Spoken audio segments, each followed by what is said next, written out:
नमस्कार दोस्तों, मैं सत्यपाल सिंह बलौदा आज आपके सामने नेक्स्ट टॉपिक लेके आया हूँ मानसून। जो अपन ने कल पढ़ा था मौसम और जलवायु, उसके बाद में नेक्स्ट टॉपिक है अपना मानसून का।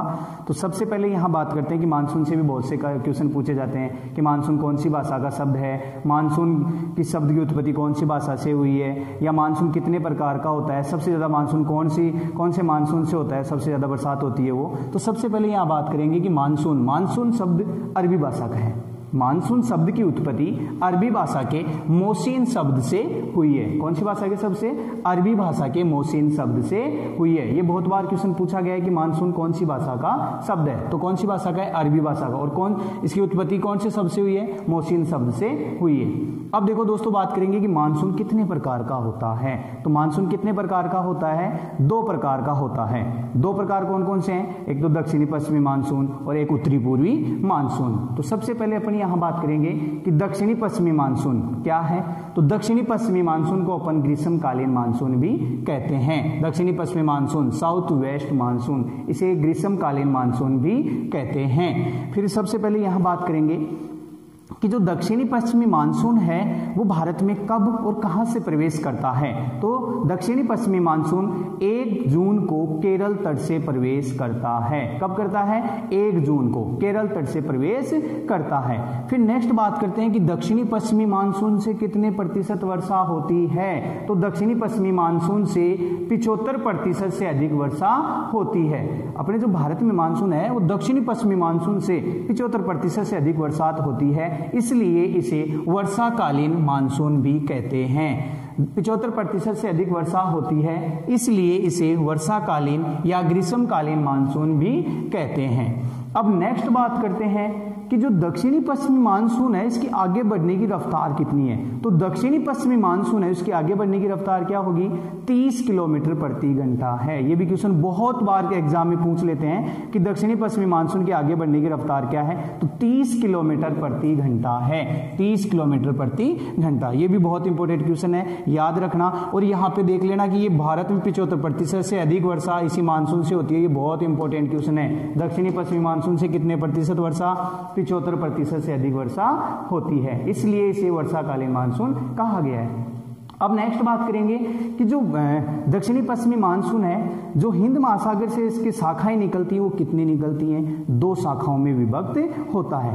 दक्षिणी पश्चिमी मानसून 2 शाखाओं में विभक्त होता है। वो 2 शाखाएं कौन कौन सी है? एक तो अरब सागर और दूसरा बंगाल की खाड़ी।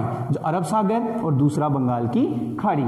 अब यहाँ भी दोस्तों बात कर लेते हैं कि अरब सागर से कितने प्रतिशत वर्षा होती है और बंगाल की खाड़ी से कितने प्रतिशत वर्षा होती है। तो अरब सागर से कितने प्रतिशत वर्षा होगी? 80% वर्षा होती है। कहाँ पे? भारत में। और दूसरी बंगाल की खाड़ी से कितने प्रतिशत वर्षा होती है? 20% वर्षा होती है। ये भी बहुत इंपॉर्टेंट क्वेश्चन है, याद रखना कि अरब सागर से कितने प्रतिशत वर्षा होती है। तो 80% वर्षा होती है। एग्जाम में बहुत बार क्वेश्चन आया हुआ है।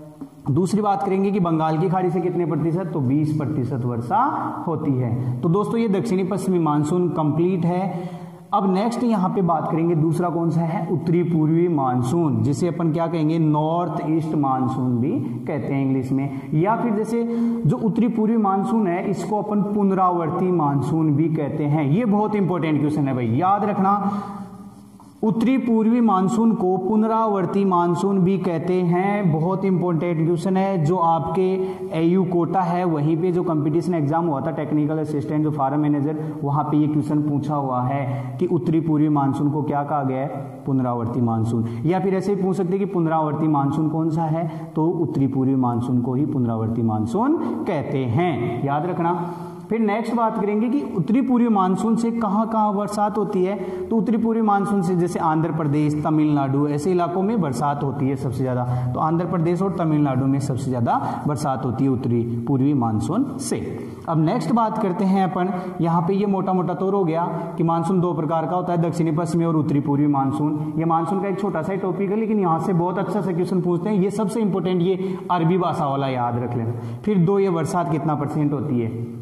ठीक है। उसके बाद में दोस्तों सब जो जनरली क्वेश्चन पूछ लेते हैं कि भारत में कितने mm वर्षा होती है, औसत वार्षिक वर्षा होती है। ये भी क्वेश्चन आया हुआ जेठ 2019 में, यही क्वेश्चन आया था कि भारत की औसत वार्षिक वर्षा कितनी है। जैसे बात करें कि विश्व की औसत वार्षिक वर्षा कितनी है या राजस्थान की औसत वार्षिक वर्षा कितनी है। एक बार एग्रीकल्चर यूनिवर्सिटी कोटा के एग्जाम में क्वेश्चन पूछा था 2015-16 के अकॉर्डिंग जो हुआ था पेपर, उसमें पूछा गया था कि जो एक दिन में मतलब 24 घंटे में 2.5 mm से अधिक वर्षा होती है उसे क्या कहते हैं, रेनी डे। तो रेनी डे क्या है, वहां पे ये क्वेश्चन था। तो कितने mm से अधिक वर्षा होती है एक दिन में उसे रेनी डे कहेंगे।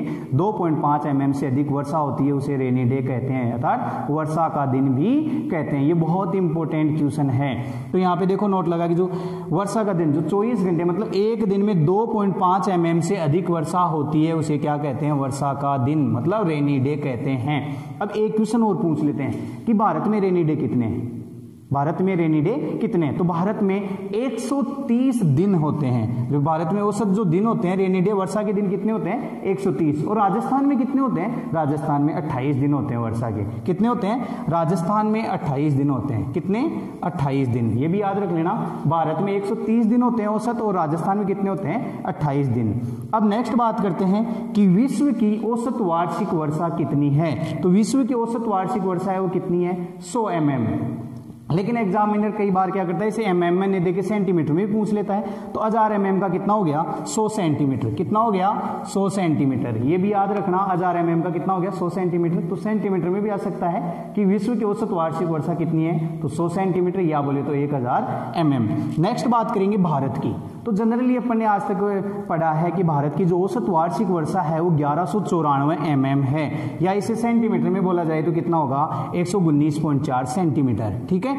लेकिन जो पिछली बार जेट का पेपर हुआ था 2019 में, वहां पे 1194 भी आ गया था एग्जाम में ऑप्शन में, और 1200 भी आया था। इसके अलावा जो भी 1000 है या 575 है वो कंफ्यूज करने के लिए डालते ही हैं। लेकिन यहाँ पे सही कौन सा माना गया, तो ये बहुत इंपॉर्टेंट क्वेश्चन, ध्यान रखना। उसमें सही माना गया था 1200 mm वार्षिक वर्षा होती है। जो औसत वार्षिक वर्षा कितनी है, 1200 mm। कितनी है, 1200 mm। याद रखना, अगर सेंटीमीटर की बात करें तो 120 सेंटीमीटर। याद रखना, भारत की जो औसत वार्षिक वर्षा है वो नए डाटा के अकॉर्डिंग कितनी है, 1200 mm, बोले तो 120 सेंटीमीटर। अब राजस्थान की कितनी है, 575 mm। ये भी बहुत इंपॉर्टेंट क्वेश्चन है। राजस्थान की जो औसत वार्षिक वर्षा है वो 575 mm है। इसे सेंटीमीटर में कितना बोलेंगे, 57.5 सेंटीमीटर बोलेंगे।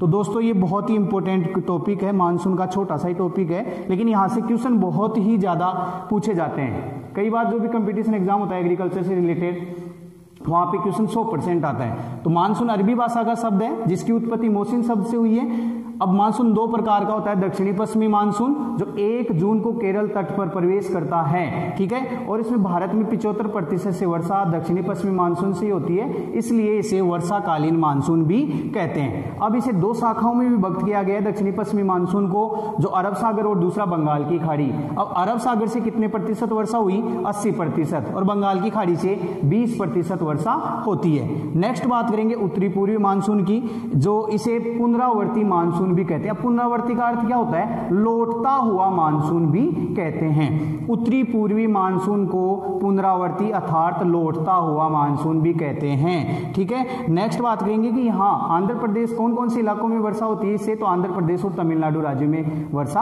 होती है। नेक्स्ट बात करते हैं दोस्तों कि भाई 24 घंटे में अगर एक दिन में 2.5 mm से अधिक वर्षा होती है तो उसे क्या कहते हैं, रेनी डे, वर्षा का दिन कहते हैं। फिर नेक्स्ट बात करेंगे कि भाई विश्व की जो औसत वार्षिक वर्षा वो 1000 mm है, भारत की 1194 अर्थात 1200 mm वार्षिक वर्षा है, और राजस्थान की कितनी है, 575 mm। ठीक है, ये बहुत ही इंपॉर्टेंट क्वेश्चन है। फिर जैसे बात करें कि भारत के औसत जो वार्षिक जो रेनी डे है वो कितने हैं, 130 दिन, और राजस्थान के कितने हैं, 28 दिन। तो ये मोटे मोटे क्वेश्चन थे। एक जो मानसून की दक्षिणी पश्चिमी मानसून की आगे बढ़ने की रफ्तार थी वो कितनी थी, 30 किलोमीटर प्रति घंटा। ये बहुत इंपॉर्टेंट टॉपिक है, तो इसको अच्छे से पढ़ो।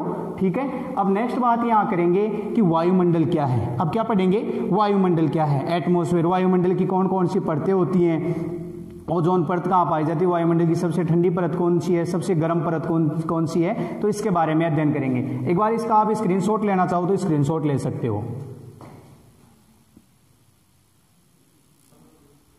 हाँ तो दोस्तों अपन नेक्स्ट बात कर रहे थे वायुमंडल की। वायुमंडल किसे कहते हैं, एटमॉस्फेयर क्या है। तो वायुमंडल क्या है, वायुमंडल पृथ्वी के चारों ओर रंगहीन, स्वादहीन, गंधहीन गैसों का घेरा है। पृथ्वी के चारों ओर रंगहीन, स्वादहीन, गंधहीन गैसों का घेराई क्या कहलाता है, वायुमंडल कहलाता है। ये बहुत इंपॉर्टेंट क्वेश्चन है, इसको भी अच्छे से याद रखना। अब कंपोजिशन ऑफ एटमॉस्फेयर की बात करेंगे कि वायुमंडल के संगठन में जैसे नाइट्रोजन कितना है, ऑक्सीजन कितना है, CO2 कितना है और आर्गन कितना होता है। जो अभी एग्रीकल्चर यूनिवर्सिटी कोटा के टेक्निकल असिस्टेंट में पेपर में क्वेश्चन आया था कि वायुमंडल के संगठन में जो ऑक्सीजन होता है, वो ऑक्सीजन जनरली अपन आयतन की दृष्टि से याद कर लेते हैं कि भाई 20.94 अर्थात 21% है, लेकिन बाहर की दृष्टि से पूछ लिया 23.14%। याद रखना ये भी क्वेश्चन। देखो वायुमंडल के संगठन की बात करेंगे तो नाइट्रोजन जो आयतन परसेंट होता है, वो आयतन की दृष्टि से 78.08% होता है और बाहर की दृष्टि से कितना होता है, 75.52% होता है। यहाँ एक क्वेश्चन ऐसे अभी आ जाता है कि वायुमंडल की सबसे भारी गैस है वो कौन सी है, नाइट्रोजन, और सबसे हल्की गैस कौन सी है, हाइड्रोजन। बोले तो हाइड्रोजन भी है और हीलियम भी होती है, ठीक है। तो वायुमंडल की सबसे हल्की जो गैस होती है वो हाइड्रोजन और सबसे भारी गैस नाइट्रोजन है, याद रखना। नेक्स्ट बात करेंगे ऑक्सीजन की। तो ऑक्सीजन आयतन परसेंट कितना है, 20.94, बोले तो 21% है और बाहर की दृष्टि से 23.14% है। जो AU कोटा के एग्जाम में आया हुआ क्वेश्चन है, ये बहुत इंपॉर्टेंट है, याद रखना 23.14। दोस्तों अपन 21% मतलब 20.94% याद रख लेते हैं, लेकिन ये बाहर की दृष्टि वाला अपने को याद ही नहीं रहता है, तो ये भी याद रखना। नेक्स्ट बात करेंगे CO2।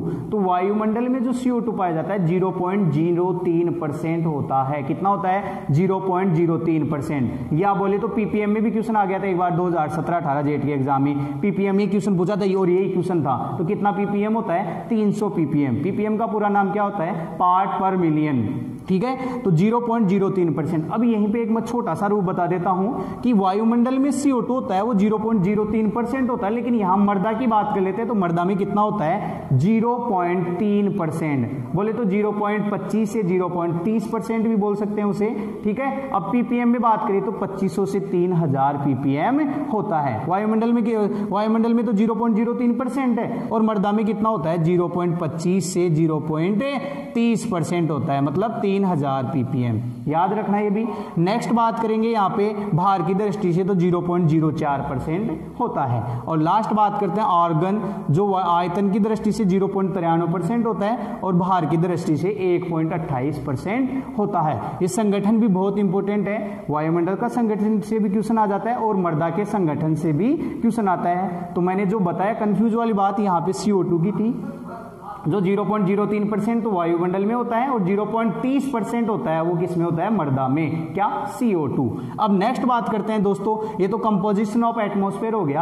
अब बात करते हैं कि जो वायुमंडल की परतें होती हैं, वायुमंडल की परतें कितनी होती हैं, 4, जो सौरमंडल, समताप मंडल, आयन मंडल और मध्य मंडल। कितने हो गए, 4, सौरमंडल, समताप मंडल, आयन मंडल और मध्य मंडल। सबसे पहले बात करें कि वायुमंडल की सबसे पहली परत कौन सी है, तो वायुमंडल की सबसे पहली परत है वो कौन सी है, सौरमंडल। दूसरी कौन सी है, समताप मंडल। तीसरी कौन सी है, मध्य मंडल। और चौथी कौन सी है, बहिर्मंडल, या बोले तो उसे आयन मंडल भी कहते हैं। अब सबसे पहले यहां मोटा मोटा रूप देख लेते हैं कि आयन मंडल, बहिर्मंडल जो बोले वो क्या है, समताप मंडल क्या होता है, मध्य मंडल क्या होता है और सौरमंडल, इनके बारे में थोड़ा सा मैं डिटेल से बताऊंगा आप लोगों को।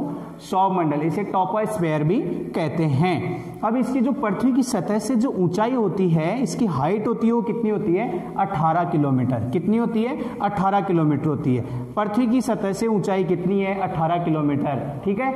अब दूसरी बात करते हैं कि मौसम संबंधित जो सभी घटनाएं होती हैं, जैसे आंधी तूफान आना, बादल जो गरजते हैं, बरसते हैं, वर्षा का आना, ये सब जो मौसम संबंधित घटनाएं होती हैं वो कौन से मंडल में होती है, सौरमंडल में होती है। ये भी क्वेश्चन बहुत बार पूछ लेते हैं कि वायुमंडल से संबंधित सभी घटनाओं का अध्ययन किसमें किया जाता है या सभी घटनाएं किसमें होती हैं, तो सौरमंडल में होती हैं। इसलिए इसे क्या कहा गया है, चलचित्र कहा गया है। सभी घटनाओं का क्या कहा गया है, क्या कहा गया है, सभी घटनाओं का चलचित्र भी कहा गया है। नेक्स्ट बात करते हैं कि इस सौरमंडल में, वायुमंडल की इस परत में ऊंचाई के साथ साथ तापमान व वायुदाब घटता है। तापमान व वायुदाब क्या होगा, जैसे जैसे ऊंचाई की तरफ जाएंगे तो तापमान व वायुदाब घटता हुआ चला जाएगा। नेक्स्ट बात करते हैं कि इसमें तापमान में जो गिरावट आती है, तापमान में जो प्रति किलोमीटर जो गिरावट आती है उसे जैसे लैप्स रेट, हास दर बोलते हैं, उसे क्या बोलते हैं? Lapse rate. क्या बोलते हैं? Lapse rate,